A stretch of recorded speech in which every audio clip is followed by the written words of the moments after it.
Meditation तो history में जो रिकॉर्डेड सिविलाइजेशन है, ओल्डेस्ट रिकॉर्डेड सिविलाइजेशन है, वो है मोहनजोदारो। मोहनजोदारो में जितनी भी मोहरें, जो जिसको हम सील कहते हैं, वो मोहरें निकली हैं, उसके ऊपर भी मेडिटेशन के, योगा के पोस्टर बने हुए हैं। योगा का मतलब ये है इंडिविजुअल नेचर कॉस्मिक नेचर के साथ एक हो जाए, इंडिविजुअल इंटेलिजेंस यूनिवर्सल इंटेलिजेंस के साथ एक हो जाए, दिस इज योगा। जैसे अल्लामा इकबाल साहब कहते हैं, खुदी को कर बुलंद इतना कि हर तकदीर से पहले खुदा बंदे से खुद पूछे बता तेरी रजा क्या है। छोटा क्यों हम सोचें कि ईगो को कंट्रोल करना है, क्यों ना हम ईगो को अनबाउंडेड कर दें। हम ऐसा क्यों सोचें कि नदी नाला ही बनना है, क्यों ना हम अट्यून समुद्र के साथ मिलकर समुद्र ही हो जाए जो है। तो चलती फिरती लाशें भी होती, जो जागा हुआ नहीं है, अंदर से जागा हुआ नहीं है, जो अपने आप को, जो अपने सेल्फ को, प्योर सेल्फ को नहीं पहचानता है, तो मोस्टली हम मरे हुए हैं। और क्या असल कामयाबी क्या है? असल कामयाबी तो इनर हैप्पीनेस है, इनर सेटिस्फैक्शन है। अंदर से आप इत्मीनान, सब्र से भरे हुए, संतोष से भरे हुए, शांत और शुक्र से भरे हुए हैं कि नहीं। माशरे में आजकल जो है ना, वो डिप्रेशन ज़्यादा बढ़ रहा है, और डिप्रेशन की वजह से जो है ना, सुसाइड्स भी हो रही हैं, खुदकुशियाँ कर रहे हैं लोग। इस दौर के अंदर जो है मेडिटेशन की इतनी ज़्यादा अशद ज़रूरत है, जितनी आपको जो है न्यूट्रिशन से भरे हुए फूड की ज़रूरत है। 250 से ज़्यादा इंटरनेशनल यूनिवर्सिटीज़ में ये रिसर्च कंडक्ट हो चुकी है, जो कि दावा करती है कि जो लोग 15 से 20 मिनट रोज़ टीएम करते हैं, मेडिटेशन करते हैं, उनका ब्लड प्रेशर मेंटेन रहता है, उनकी इंसुलिन रेजिस्टेंस जो है उसके ऊपर इफेक्ट आता है। अस्सलाम वालेकुम, नमस्ते दोस्तों, मैं हूं आपका दोस्त संतोष केसानी। और जिस तरह से आप देखते हैं डिजिटल बोर्डो पॉडकास्ट के अंदर मुख्तलिफ सेलिब्रिटीज़, मुख्तलिफ कहानियाँ, तो यकीनन आज ऐसी एक मुख्तलिफ कहानी और इंटरेस्टिंग कहानी के मालिक योगी अशोक, जिनका ताल्लुक जो है हमारे सिंध से है, तो आज उन्होंने हमें वक्त दिया है, तो हम जानेंगे उनकी ज़िंदगी में मुख्तलिफ चीज़ों का एक्सपीरियंस, और योगा पे वो ज़्यादातर काम कर रहे हैं। तो सबसे पहले सर, वेलकम करते हैं आपको पॉडकास्ट में। कैसी तबीयत है आपकी? जी बहुत अच्छी, थैंक यू वेरी मच संतोष केसरानी। मुझे मौका दिया यहाँ पर, ख़ास करके मेडिटेशन यानी कि ट्रांसेंडेंटल मेडिटेशन के ऊपर बात करने के लिए आपने इनवाइट किया, thank you very much. It's my pleasure. और यानी कि आपके चेहरे की मुस्कुराहट हमें बता रही है कि आपकी जो काम, आपका जो एक्सपीरियंस है वो बहुत आला किस्म का है। तो देखा जाए सर, हम पहली बात तो इतनी चीज़ों में उलझे हुए हैं, क्योंकि ज़िंदगी एक कंप्लीट इल्यूजन है। उसको समझने के लिए किसी ने कहा है ना कि अगर ये चीज़ें, अगर इल्यूजन ख़त्म हो जाए तो इंसान जी नहीं सकता। सारी चीज़ें आसान हो जाए, वो जैसे ईसीजी में अगर इस तरह से लाइन अगर सीधी चल जाए तो ख़त्म, दुनिया ही ख़त्म। तो मुझे ये सर बताएं, टीएम पे आप ज़्यादा से ज़्यादा फोकस करते हैं, और हमें बताएं कि व्हाट इज़ द टीएम, और टीएम की जो स्टार्टिंग क्या है, और टीएम हमारी ज़िंदगी में क्यों ज़रूरी है। देखें, ट्रांसेंडेंटल मेडिटेशन एक मेडिटेशन का स्पेसिफिक टाइप है, किस्म है, जो कि सिंपल है, साइंटिफिक है, नेचुरल है, एफर्टलेस है। सही। यानी कि इसमें एफर्ट की ज़रूरत नहीं है। सही। जो कि आप 15 से 20 मिनट आंखें बंद करके कुर्सी पे हों, ज़मीन पे बैठे, पलंग पे, सोफे पे, कहीं पर भी बैठ के आप 15 से 20 मिनट आप मेडिटेशन टीएम कर सकते हैं। आप जो है, इसकी खूबसूरती ये है कि इस मेडिटेशन में एफर्ट नहीं है। अच्छा। किसी एफर्ट की जरूरत, नेचुरल मेडिटेशन है ये। सही। तो इससे यानी कि हमारी ज़िंदगी में क्यों ज़रूरी है? काफ़ी लोग तो मेडिटेशन नहीं करते, वो भी चल रहे हैं, उनकी भी ज़िंदगी चल रही है। फ़र्क क्या है फिर? बिल्कुल ऐसे ही है। अच्छा सवाल है ये। जैसे हर इंडस्ट्री, हर मशीन जो है वो चलती रहती है, सही। मगर फिर भी वो मेंटेनेंस शटडाउन चाहती है। वो जो है ना, अगर मेंटेनेंस शटडाउन नहीं किया गया तो इमरजेंसी शटडाउन लगते हैं। तो जितनी भी दुनिया की इंडस्ट्रीज़ हैं, मशीनें बनी हैं, उसको बनाने वाली एक ही मशीन है जिसको हम माइंड कहते हैं। सही। तो इतनी बड़ी ये यूनिवर्स की मशीन है, अगर इसको भी हम मेंटेनेंस शटडाउन नहीं देंगे, इसकी भी ट्यूनिंग हम नहीं करेंगे, तो फिर ये भी कहीं ना कहीं इमरजेंसी शटडाउन की तरफ लेके जाती है माइंड और बॉडी को, जिसको हम कहते हैं कि सडन जो है अटैक हो गए उसको जो है कि। तो आम जिंदगी में भी ज़रूरी है कि आप अपनी जो है माइंड को जो है वो रिलैक्स करें, कुछ मिनट ज़रूर दें, ताकि वो रिफ़्रेश हो, रिलैक्स हो, रीप्रोग्राम हो। इसीलिए मेडिटेशन आजकल की इस भागम दौड़ की ज़िंदगी में बहुत ज़रूरी है। सही। अच्छा सर, देखा जाए मेरा ये सवाल है और कि मेडिटेशन का जो बुनियाद है वो किसने रखा है? क्या हम ये अभी तक जान पाए हैं इसका जो असल किरदार किस पे जाता है, किसने इस पे काम किया, किसने हमें बताया कि ये आपकी ज़िंदगी में इतना ज़रूरी है? देखें, ओवरऑल मेडिटेशन तो इंसान की हर सिविलाइजेशन में मौजूद है। अच्छा। आप देखें, दुनिया की रिकॉर्डेड जो हिस्ट्री में जो रिकॉर्डेड सिविलाइजेशन है, ओल्डेस्ट रिकॉर्डेड सिविलाइजेशन है, हम्म। वो है मोहेंजोदारो और हड़प्पा। हड़प्पा। ठीक है। सही।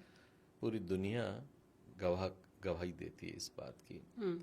और आप देखेंगे कि मोहनजोदारो में जितनी भी मोहरें, जो जिसको हम सील कहते हैं, हम्म। वो मोहरें निकली हैं, तो उसके ऊपर भी मेडिटेशन के, योगा के, योगी के पोस्चर बने हुए हैं। सही। जो जितनी स्पेसिफिक मेडिटेटिव पोजीशन में जो सील के ऊपर तस्वीर है, वो उतनी ही आला और महंगी सील जो है बताई गई है। ओके।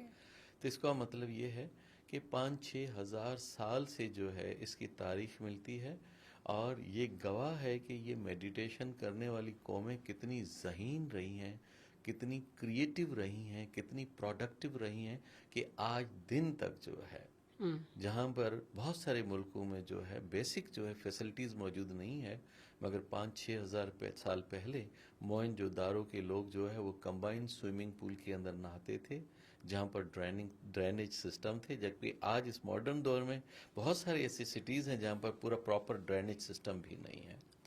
तो मुझे ये बताएं कि कितने खुशनसीब और कितने क्रिएटिव और प्रोडक्टिव वो लोग होंगे जो इतनी शानदार ज़िंदगी जी गए हैं, और अपनी पीछे जो है इतनी खूबसूरत सिविलाइजेशन की छाप छोड़ के गए हैं, जिसको हम आज भी फ़ख्र करते हैं, स्टडी करते हैं, दुनिया को बताते हैं। सही। तो मेडिटेशन का बड़ा रोल है। ज़बरदस्त। अच्छा सर, जिस तरह से हम इंग्लिश ग्रामर में पढ़ते हैं सी वाच लुक, यानी देखा जाए तो तीनों की मीनिंग तो सेम है, लेकिन पढ़ते हैं तो अलग अलग जगह पे यूज़ होते हैं तो उसकी मीनिंग चेंज होती है। तो इसी तरह से योगा, ध्यान और इबादत और प्रेयर, तो इनमें भी डिफरेंस है या सब एक ही चीज़ है? देखें, जो योगा वर्ड है, हम्म। योगा का मतलब है यूनियन, अच्छा। यानी कि दो चीज़ों को एक कर देना। सही। यानी कि जहाँ पर समुंदर से उसकी जो है बिछड़ी हुई नदी एक हो जाए, हम्म। नदी और समुंदर जो है उसका संगम एक हो जाए। योगा का मतलब ही यूनियन है, यानी कि जो है इंडिविजुअल को कॉस्मिक के साथ अट्यून कर दे, एक कर दे जो है, यानी कि एक वाहिद फर्द जो है पूरी की पूरी इस जो है सुपर नेचर के साथ जो है पूरी की पूरी यूनिवर्स के साथ एक हो जाए। ठीक है। फिर उसके बहुत सारे तरीके हैं जो है ना योगा के अंदर जो है। वैसे 8 जो है लिम्स बताए गए हैं योगा के अंदर जो है ना, यम, नियम, आसन, प्राणायाम, प्रत्याहार, मुख्तलिफ तरीके बताएं। धारणा, ध्यान, समाधि। ठीक है। मगर मोस्टली लोग ये समझते हैं कि योगा का मतलब ये है एक्सरसाइज करना जो है ना, तो एक्चुअली योगा का ही हिस्सा है मेडिटेशन जो है। मेडिटेशन का मतलब ये है ध्यान करना, यानी कि आखिर वाले जो योगा के जो है 3 हिस्से हैं, धारणा, ध्यान, समाधि, वो मेडिटेशन से रिलेटेड हैं इसके अंदर। तो योगा का मतलब ये है इंडिविजुअल कॉस्मिक के साथ एक हो जाए, इंडिविजुअल नेचर कॉस्मिक नेचर के साथ अट्यून एक हो जाए, इंडिविजुअल इंटेलिजेंस यूनिवर्सल इंटेलिजेंस के साथ एक हो जाए। This is yoga. यानी कि जैसे अल्लामा इकबाल साहब कहते हैं, खुदी को कर बुलंद इतना कि हर तकदीर से पहले खुदा बंदे से खुद पूछे, बता तेरी रजा क्या है। यानी कि आपको नेचर सपोर्ट करने के लिए तैयार है जो है, मगर एक तो शर्त है, आपको नेचर के साथ जुड़ना तो पड़ेगा। आपको प्रेसिडेंट हेल्प करने के लिए तैयार है, मगर प्रेसिडेंट के साथ दोस्ती तो होनी चाहिए ना आपकी, ऐसा ही उसके साथ ताल्लुकात तो होना चाहिए ना। तो मेडिटेशन या हम कंबाइन में जो है कहें योगा, उसका मतलब यही है कि इंडिविजुअल जो है वो यूनिवर्स के साथ एक हो जाए। तो योगा और मेडिटेशन अब क्लियर हो चुका है। अशोक सर, आप बिल्कुल सही कह रहे हैं, लेकिन आपसे हमारा यहाँ पे सवाल होता है कि जैसे आपने बताया कि आपकी ज़िंदगी को आसान करती है योगा या मेडिटेशन, तो मुझे ये समझ नहीं आता कि काफ़ी चीज़ें हैं, जैसे हम अपने ईगो को कंट्रोल नहीं कर पाते। तो आपको क्या लगता है, आपने आज तक इतना टाइम दिया है, इतना योगा किया है, आपको क्या लगता है आपने अपने अहंकार पे फतेह पाया है? जीत पाई? देखें, आप इतना छोटा क्यों हम सोचें कि ईगो को कंट्रोल करना है? सही। क्यों ना हम ईगो को अनबाउंडेड कर दें? हम ऐसा क्यों सोचें कि नदी नाला ही बनना है? क्यों ना हम अट्यून समुद्र के साथ मिलकर समुद्र ही हो जाए जो है यहाँ पर? अगर ईगो जो है हमारा एक्सपांड हो जाए तो हमारी ओनरशिप भी तो बढ़ जाएगी ना। पूरे के पूरे हम कॉस्मोस को ऑन करेंगे, अगर पूरे के पूरे कॉस्मोस को ऑन करेंगे तो फिर किसको हम ठेस पहुंचाएंगे? हाँ, सही। कढ़े कान, शाह अब्दुल लतीफ कहते हैं, कढ़ी कान कमान माँ मियाँ मार माँ मुंह मुंह सही। में आई तू मता तू तो जो जो तो तोखे खे लगे। लगे। सही। समझे? सही। जब मैं तुम जो है मेरे से अलग ही नहीं हो तो हम्म। फिर मैं तुम्हें कैसे नुकसान पहुंचाऊं? तो मैं पहुंचाऊं जैसे मैं अपने आप को, यानी कि मेरा इंडिविजुअल ईगो जो है यहाँ एक्सपांड होके आप तक भी पहुंच गया, आपको भी ऑन कर रहा है, पूरी समाज को ऑन कर रहा है, चांद तारे और यूनिवर्स को ऑन कर रहा है। तो मेडिटेशन का मकसद क्या है? अपनी अवेयरनेस को, उस अवेयरनेस के अंदर ईगो हो चाहे सेंसेस हो, इतना एक्सपांड करना ताकि पूरी यूनिवर्स बन जाए और सबको ऑन करें और किसी को ठेस नहीं पहुंचाएं। तो सर इसको हम ऐसे कह सकते हैं कि हम मेडिटेशन और योगा से हम अपने अहंकार को ख़त्म कर सकते हैं? जी हाँ, बहुत सारी हद में यह है कि जब भी आप मेडिटेशन करते हैं तो आपका वो जो इंडिविजुअल ईगो होता है जो आपको बाउंडेड करता है, आप उससे बाहर निकल जाते हैं। यानी हम ख़त्म नहीं कर सकते? देखें, खुदी बेखुदी में भी है खुदी का नशा जो आके ना, ये आपने सुना होगा। तो ईगो को ख़त्म करना एक अलग बात होती है। जब ईगो इंडिविजुअल ईगो होता है तो वो दूसरों को नुकसान पहुंचाता है। जब आप ईगो कॉस्मिक कर देते हैं तो वो ऑन करता है, सबसे मोहब्बत और हारमोनी में चला जाता है। हाँ सर, देखा जाए कि अगर कोई इंसान कहता है कि I have an ego, I have no ego, तो ये उसका जुमला ही खुद ही हमें बता रहा है कि यू हैव ए ईगो। तो आपके मुताबिक आपकी जो सोच है वो आप बिल्कुल सही नहीं है सर। हमारे सनातन धर्म में हम जो पढ़ते आ रहे हैं कि 7 जन्म होते हैं और यानी कि हमारा सेकंड बर्थ भी होती है, तो इस पे आप क्या कहेंगे? आपका क्या इल्म है इस पे? देखें, मैं इतना ज़रूर कह सकता हूँ कि जैसे हमने फिज़िक्स में ही मिडिल स्कूल में पढ़ा था कि एनर्जी को ना ही पैदा किया जा सकता है ना ही ख़त्म किया जा सकता है, वो एक फॉर्म से दूसरे फॉर्म में जाती है। तो इस हवाले से तो ठीक है, क्योंकि अगर अभी मैं हूँ, ये पूरी की पूरी बॉडी एनर्जी है, लिपिड्स हैं इसके अंदर, ब्लड है इसके अंदर, हड्डियां हैं, ये सब की सब एनर्जी है। और एक एनर्जी जब जो है ट्रांसफॉर्म होती है तो वो किसी भी फॉर्म में चली जाती हैं। और योगीज कहे गए हैं कि एक जन्म से फिर दूसरे जन्म में चला जाता है, यानी कि एक फॉर्म से दूसरे फॉर्म में जाना, एक जन्म में दूसरे जन्म में जाना। जबरदस्त सर। अमर जलील ने एक बड़ा ज़बरदस्त बताया था मौत के ऊपर। उससे किसी ने सवाल किया था कि मौत मौत है ही नहीं, क्योंकि जब जैसे कि अभी अशोक है या संतोष है, वो इस जन्म में है, अपना काम कर रहा है, यानी कि जब चलेगा तो उसकी जब उम्र बढ़ती है तो उसका शरीर जो है ना स्लोली स्लोली वो साथ छोड़ता है, पर आत्मा वो चढ़ती है। जैसे अभी ये स्टूडियो में हम बैठे हैं तो कुछ टाइम के बाद इसकी जो है मरम्मत करानी पड़ेगी, तो हम चेंज करेंगे। तो इससे कहता है कि मौत है ही नहीं। तो आपके मुताबिक मौत को किस तरह से आप देख रहे हैं? हम देखिए, सिंपल तो सांसें बंद हो गई, हार्ट बीट रुक गया, आपकी पल्स रुक गई, ये मौत हो गई। ये मौत है, ये दुनिया ही मौत है। बात यह है कि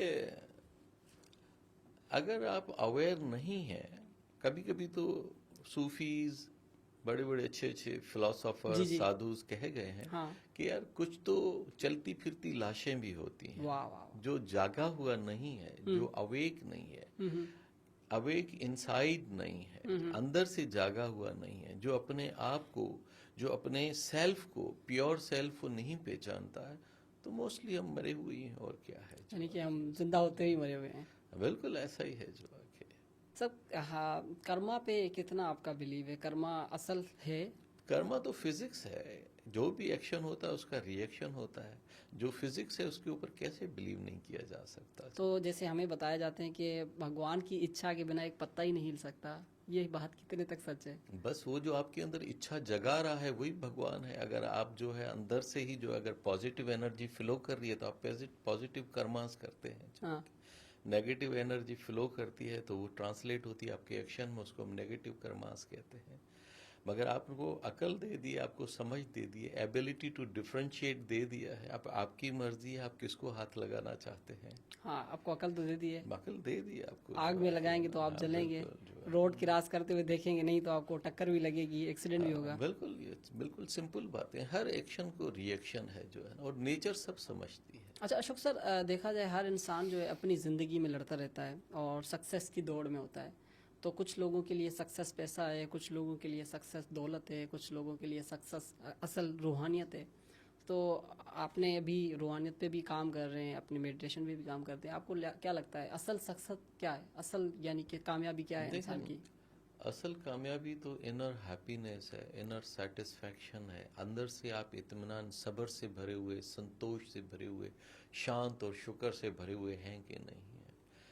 देखें है ना, एक आदमी के पास हजारों करोड़ डॉलर पड़े हुए हैं, सबों की तादाद में गाड़ियां हैं, धन दौलत मिल्कियत है, अगर उसको अंदर से सुकून नहीं है, if he is not happy inside, तो मुझे बताएं कि क्या हम कहेंगे कि सक्सेसफुल है।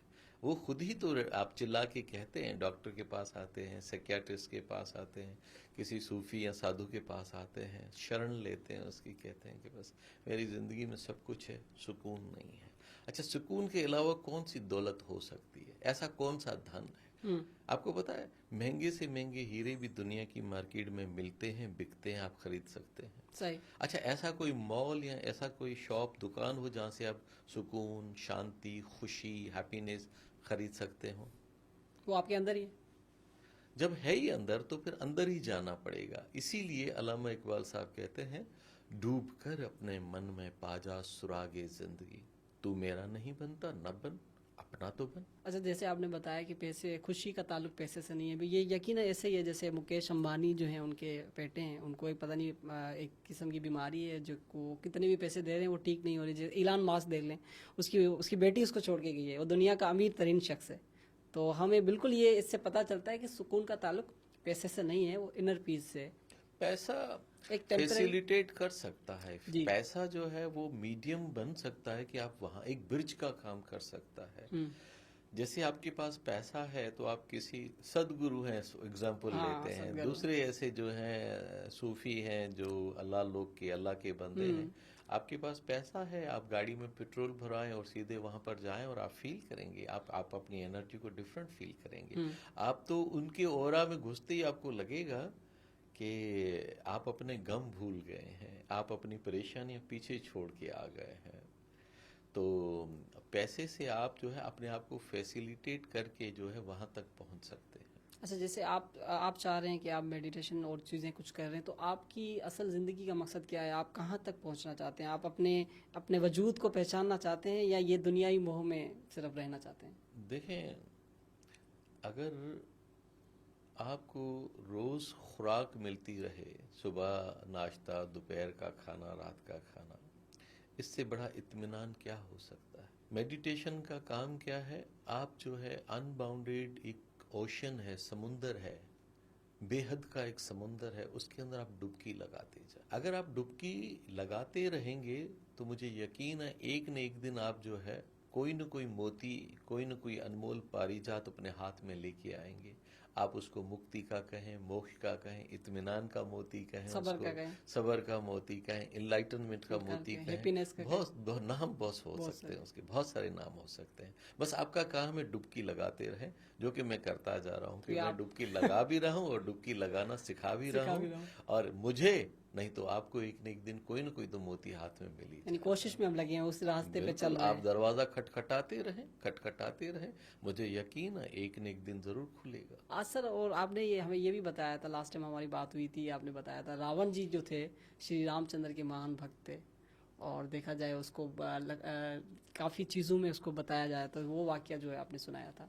देखिए, वो इस कंसर्न में वाकया निकला था। तो आप जैसे आपने सवाल किया ना कि जो है मालिक जो है उस मालिक के हुक्म के सिवा हो नहीं सकता, पता भी नहीं हिल सकता। तो मालिक के हुक्म के मोड भी तो तलाश करने पड़ेंगे कि वो कौन कौन सी मीडियम है जहाँ से वो हुक्म देता है, कौन से फार्म में हुक्म दे रहा है, काम कौन से फार्म में और कौन से मीडियम में वो हुक्म देता है, ऐसी बात है ना। तो यहाँ पर भी वही एग्जाम्पल हमने जो है कल डिस्कस किया था कि जब रावण ने हमेशा जो है महादेव की पूजा की ना, उसका सही। इष्ट महादेव था, शिव भगवान। शिव भगवान थे।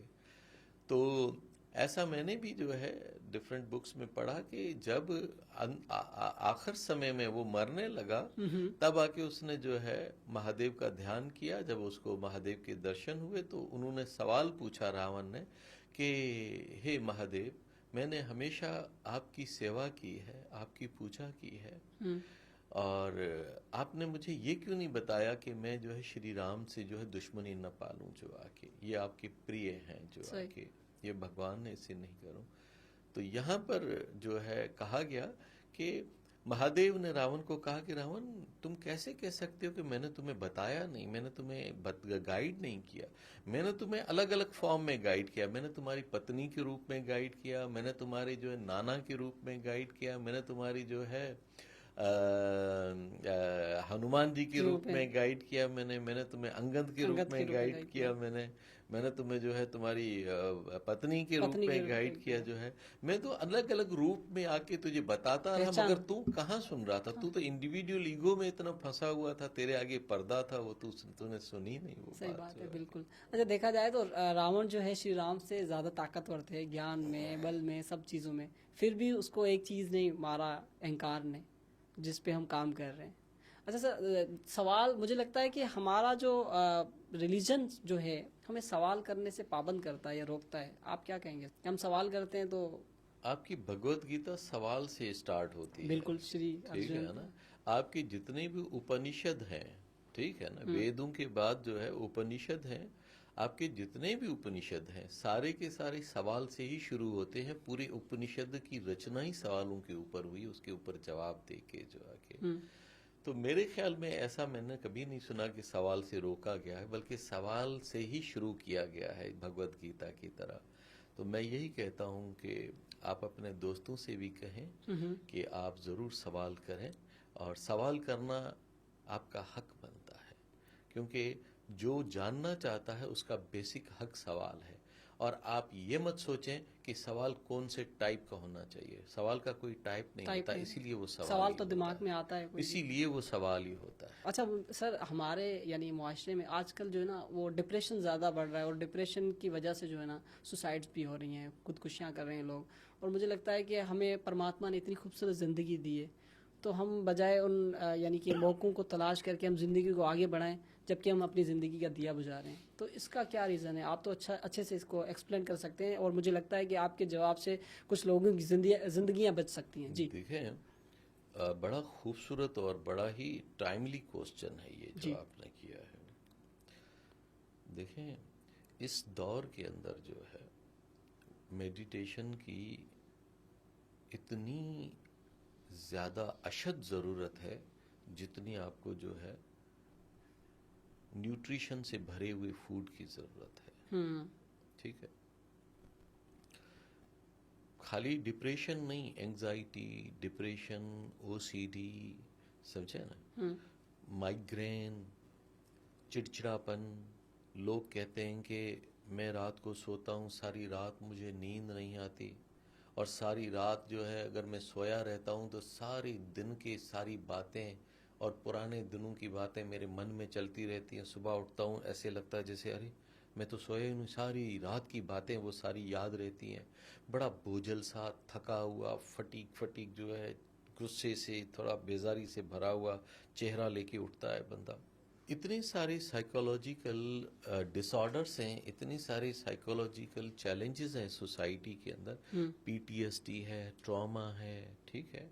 लोग बहुत ज़्यादा जो है ट्रॉमा से गुजरे, ये जो सैलाब, अचानक सैलाब आए, यहाँ दूसरी पीटीएसडी का इतना है। हर बंदा चिड़चिड़े से, गुस्से से भरा हुआ है।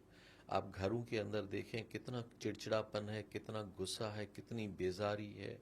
आप ऑफिसेज में देखें कितनी बेजारी है। यानी कि इतनी मुश्किल बनती जा रही है इसी बातों की वजह से कि बंदा जाए तो कहाँ जाए। इसीलिए यही है कि अगर इस बॉडी में बीमार होने की अगर खासियत है तो ज़रूर इस बॉडी में ठीक होने की भी तो खासियत होगी ना। सही, ठीक है ना। और आजकल तो दुनिया इस नतीजे पे पहुंची है कि जितनी आपकी फार्मेसी में दवाएं बनी नहीं है दुनिया के अंदर, उससे कई गुना दवाइयां जो है नेचुरल मेडिसिन जो है इस बॉडी के अंदर, इस नर्वस सिस्टम में छुपी हुई है। क्या बात है। तो क्यों ना हम अंदर की ही नर्वस सिस्टम को, अंदर की ही बॉडी के अंदर छुपी हुई जो नेचुरल जो है यूनिवर्सल फार्मेसी है, उसको क्यों ना हम जगाएं। मेडिटेशन जो है वो रास्ता है, मेडिटेशन वो टेक्निक है, ट्रांसीडेंटल मेडिटेशन वो टेक्निक है जो आपको इसको बेनिफिट्स देती है। अभी तो 700 से ज़्यादा साइंटिफिक रिसर्च जो है हो चुके हैं जिन्होंने ये साबित कर दिया है। 250 से ज़्यादा इंटरनेशनल यूनिवर्सिटीज़ में और दूसरे जो है रिसर्च इंस्टीट्यूट्स में ये रिसर्च कंडक्ट हो चुकी है जो कि दावा करती है।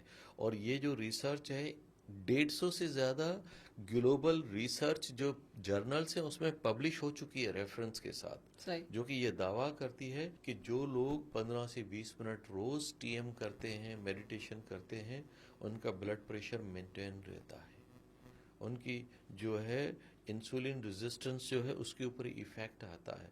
उसको अमेरिकन हार्ट एसोसिएशन ने, अभी आप गूगल करेंगे ना मेरी बातों के दौरान, आप खुद सारी चीज़ें देखते जाएंगे कि अमेरिकन हार्ट एसोसिएशन कहती है कि जो लोग 15 से 20 मिनट टीएम करते हैं 47% हार्ट अटैक चांसेस जो है, ये पुरानी रिसर्च बता रहा हूँ, नई रिसर्च में और ज़्यादा जो है इसके बताए गए हैं इनसे ज़्यादा, कि पुरानी रिसर्च के साथ 47% हार्ट अटैक चांसेस डिक्रीज हो जाते हैं। अच्छा, एक और रिसर्च ये बताती है कि जिसको हार्ट अटैक हो चुका है अगर वो मेडिटेशन टीएम स्टार्ट करता है तो पता चला कि उनको भी जो है 46% जो है री अटैक होने के चांसेस कम हो जाते हैं। एंग्जाइटी जो है वो डिक्रीज होती है, डिप्रेशन जो है उसका, उससे वो बंदा निकलने में टीएम उसको हेल्प करता है। शदीद से शदीद माइग्रेन जो होता है उसको जो है सेटल डाउन करने में टीएम हेल्प करता है। जो टीएम कोई डॉक्टर नहीं है, मगर टीएम आपके अंदर की जो है फार्मेसी, अंदर की जो ताकत को जगा देता है, जो कि आपकी इन सारी चीज़ों को जो है सेटल करने के अंदर आपको हेल्प करती है। इतनी सारी रिसर्च है टीएम की। सर बिल्कुल आप सही कह रहे हैं, लेकिन कुछ ऐसे लोग हैं जो मुझे लगता है कि दुनिया में इतने लोग हैं जो तो टीएम नहीं करते हैं, वो भी ठीक है, वो भी ज़िंदगी गुजार रहे हैं, उनको तो कभी हार्ट अटैक भी नहीं होता। आप ये दावा करते हैं कि आप टीएम स्टार्ट करो या आप योगा करो तो आपको हार्ट अटैक नहीं होगा, आप डिजीज़ से बचेंगे। तो कुछ हमारे गांव में इतने बच्चे हैं जो कि इतना, यानी कि उनको पीने के लायक पानी नहीं होता, वो भी पीते हैं, वो भी उनकी ज़िंदगी बसर हो रही है। देखें, ये रिलेटिव मैंने बेनिफिट्स आपको बताए हैं कि आपके माइंड और बॉडी पे क्या इफेक्ट होते हैं। सही। ठीक है। जो लोग आप कहते हैं कि पानी भी अच्छा उनको मयसर नहीं है, वो पीते हैं, जीते हैं, तो मेरे गांव में भी भेड़ बकरियां हैं जिनको साफ पानी मयसर है ही नहीं, वो भी जीते हैं, बच्चे पैदा करती हैं, बढ़ती हैं, दूध भी देती हैं। मगर मेडिटेशन में जब लोग आते हैं तो उनकी अवेयरनेस जो होती है वो एक्सपांड होती है। ठीक है, उसकी छुपी हुई क्रिएटिविटी, क्रिएटिव इंटेलिजेंस है, वो जागने लग जाती है। जब ये जागती है तो आम जिंदगी के अंदर वो एक्शन में आती है। अच्छा। तो जिंदगी को कामयाब करने के लिए एक ही क्रिएटिव एक्शन काफी होता है। जैसे किसी मार्क जुकरबर्ग के माइंड में फेसबुक का आइडिया आ जाए, इलॉन मस्क के माइंड में जो है रॉकेट का आइडिया आ जाए जो है, और किसी के माइंड के अंदर जो है व्हाट्सएप बनाने का आइडिया आ जाए, तो पूरी की पूरी जिंदगी, नस्लें चेंज हो जाती हैं उसकी। देखो, आप अपने हिस्से का दिया जला रहे हैं, हम अपनी कोशिश करते हैं, हम हमारे हिस्से में जो हमें मिलता है या हमें जो ज्ञान के हिसाब से या हमारे जो एक्सपीरियंस के हिसाब से हम कोशिश करते हैं कि लोगों की ज़िंदगी आसान करें। मेडिटेशन एक वाहिद एक ऐसा तरीका है, मुराकबा, रूहानियत, और ये जैसे कब बुले शाह ने कहा, चाह गई चंदा मटी मनवा बेपरवाह, जिनको कछु नहीं चाहिए वही शहनशाह। तो हम उस लेवल तक भी पहुँचेंगे, लेकिन ये पहले तो एक रास्ता किया करें। यकीन माने कि मुझे बहुत अच्छा लगा आपसे बात करके, और ये तो एक देखा जाए तो बड़ा एक लंबा ही पॉडकास्ट चला जाएगा, लेकिन हम कोशिश करते हैं ये ज्ञान लोग सुने और इसका जो फीडबैक आए। तो सर बहुत शुक्रिया, आपने टाइम दिया। बहुत बहुत शुक्रिया। मैं इतना ज़रूर कहूँगा कि अभी तो हम जो है वो सिंधी में कहते हैं ना, होका करण मुँह वस ही कुछ है ना। हाँ, होका करण मुँह वस। हाँ, समझा ना। अभी हम लोगों को कह रहे हैं कि भाई आप मेडिटेशन करो, इंडिविजुअल लोग मेडिटेशन करो, साइकोलॉजिकल फिजिकल जो डिसऑर्डर्स हैं उससे बचें, सही। अपनी समझ को, अपने शऊर को जो है वो ज़्यादा उजागर करें, क्योंकि ज़िंदगी शऊर के हिसाब से चलती है। बिल्कुल। Quality of life depends on the quality of consciousness. समझा ना? सही। जैसा शऊर होगा ना, वैसी ही जिंदगी की क्वालिटी भी वैसी होगी जैसा क्वालिटी का शऊर होगा। बिल्कुल। दुनिया तो इस नतीजे पे पहुंच चुकी है कि अगर कुछ लोग साथ में बैठकर मेडिटेशन करते हैं, टीएम करते हैं, अगर ग्रुप में बैठ के करते हैं, तो वो इतनी पॉजिटिव एनर्जी को इन्फ्लुएंस करते हैं, उनमें से इतनी मेडिटेशन के दौरान पॉजिटिव एनर्जी निकलती है, वो पूरी के पूरे एटमॉस्फेयर को पॉजिटिव करती है। उसके इफेक्ट क्या आते हैं? उससे जो है क्राइम कम होता है, टेररिज्म कम होता है, रोड एक्सीडेंट कम होता है, फैलती हुई रोज की छोटी मोटी जो बीमारियां हैं उसके ऊपर इफेक्ट आता है। बट सबसे बड़ी बात यह है कि आपकी सोसाइटी में पॉजिटिव ट्रेंड्स जो होते हैं वो लागू होने लग जाते हैं। ठीक है? तो दुनिया के मुल्क जो हैं वो लोगों को जो मेडिटेशन सीखे हुए हैं, टीएम या कोई भी मेडिटेशन, खास करके मैं टीएम के ऊपर बात कर रहा हूं, तो उनको इनवाइट करते हैं कि आप हमारे मुल्क में आएं, हमारे जो पीस पैलेस जो बने हुए हैं, टीएम सेंटर बने हुए, वहां पर आएं, हम सब मिलके मेडिटेशन करते हैं, ताकि मेरी एरिया में, मेरी कंट्री में पॉजिटिव एनर्जी का इन्फ्लुएंस हो, ताकि मेरे मुल्क में जो क्राइम, रोड एक्सीडेंट और ये सारी चीजें कम हो। आप अभी जाके इंटरनेट पे सर्च करें कि मेडिटेशन क्या किसी मुल्क में पीस ला सकती है, तो वो आपको बहुत सारी साइंटिफिक रिसर्च नजर आ जाएंगी कि जहां जहां टीएम किया गया, वाशिंगटन डीसी में हजारों लोगों ने बैठ के टीएम किया और उसकी रिसर्च में पता चला कि रोड एक्सीडेंट कम हो गए, नेचुरल डिजास्टर कम हो गए, क्राइम का रेट कम हो गया है, चोरी चकारियां कम हो गई हैं। और आप तो कहते हैं, आपके पास तो कहते हैं कि जहां पर बुद्धा मेडिटेशन करते थे, कोसों दूर तक जो है चोर चोरी नहीं कर सकता था, इतना पॉजिटिव ऑरा बन जाता था जो आके। हमारे पास तो एग्जाम्पल है इन चीजों के, जो है ना। मगर दुनिया ये साइंटिफिक रिसर्च कर चुकी है। अंतालिया तुर्की में भी लोगों को इनवाइट किया गया कि 2-3 हजार लोग बैठ के मेडिटेशन करें ताकि थर्ड वर्ल्ड वॉर ना हो, और आसपास के गल्फ कंट्रीज तक जो है आदमी का पीसफुल जो है इन्फ्लुएंस, पीसफुल एनर्जी जाए वहां तक। आप कहेंगे कैसे जाएगी? देखें, पीसफुल एनर्जी आपने कभी कभी देखा नहीं है, बड़ी जो पीसफुल और बड़ी सब्र से, शांति से भरे हुए लोग होते हैं, उनके साथ बैठते हैं तो आपको इफेक्ट फील होता है उसका। एक जो है नॉर्मल एग्जाम्पल ऐसा है, कभी कभी आप जो है गाड़ी चलाते चलाते सिग्नल पे खड़े होते हैं, तो एक आदमी अपने आप को जख्मी करके, पट्टियां बांध के, अजीब से जो है फोड़े, जख्म वगैरह, खून के निशान बना के, इतना दुख और डरावना जो है रूप बना के भीख मांगने के लिए आपके पास खड़ा होता है। आप जैसे ही उसकी तरफ देखते हैं तो आपके खुद रोंगटे खड़े हो जाते हैं, आप मन ही मन में अल्लाह अल्लाह करते हैं कि अल्लाह माफी दे यार, ये कैसा है। मुझे ये बताएं, वो दुख आपका है क्या? वो दुख आपका तो नहीं है ना, वो दुख उसका है ना। इसका मतलब ये है कि आपने फील किया, मतलब दुख से भरा हुआ इंसान दुख फैला सकता है, तो क्या सुख से भरा हुआ इंसान, पीस से भरा हुआ इंसान पीस क्यों नहीं फैला सकता? फैला सकता है, यकीन। कि पीसफुल एनर्जी नहीं फैल सकती? फैल सकती है ना। तो यही है कि जब आप ग्रुप, लार्ज ग्रुप में बैठ के, इसीलिए तो यूनिवर्सिटीज में, स्कूल्स में, दूसरे जो है इदारों में, वहां पर जो आके, इवन आजकल तो पुलिस और आर्मी के अंदर भी मेडिटेशन को इन्वॉल्व किया जा रहा है, ताकि एक ही जगह पर लोग जो है बैठ के 15-20 मिनट मेडिटेशन करें और बहुत सारे लोग जो है बहुत सारी पॉजिटिव एनर्जी को इन्फ्लुएंस करें, ताकि दुनिया के अंदर एक अमन हो, सुकून हो, और सुकून की एनर्जी हर किसी को महसूस हो। क्या जैसे एसी वाले कमरे में कैसा भी इंसान हो, जैसे घुसेगा तो ठंडा जरूर होगा, बिल्कुल, या नहीं? बिल्कुल सर, ऐसा ही है। ऐसा तो नहीं कि मैं बुरा आदमी हूँ, मैं ठंडा नहीं हो सकता, या अच्छा आदमी। एनर्जी तो एनर्जी होती है, काम करती है। सूरज और चांद का काम है ठंडक और रोशनी देना। तो बात यही है कि मेडिटेशन का काम यही है, पीस पीस पीस। जबरदस्त, बहुत बहुत शुक्रिया अशोक योगी साहब, आपने बहुत मेडिटेशन बताया। मुझे लगता है आप आके यहाँ स्टूडियो में आके अपने ज्ञान का जो प्रचार आपने दिया है, और हमारे जो व्यूवर्स है वो देख के बहुत इसमें हासिल करेंगे, उनको सीखने के लिए। थैंक यू सो मच, अच्छा लगा मुझे। Thank you very much. Thank you.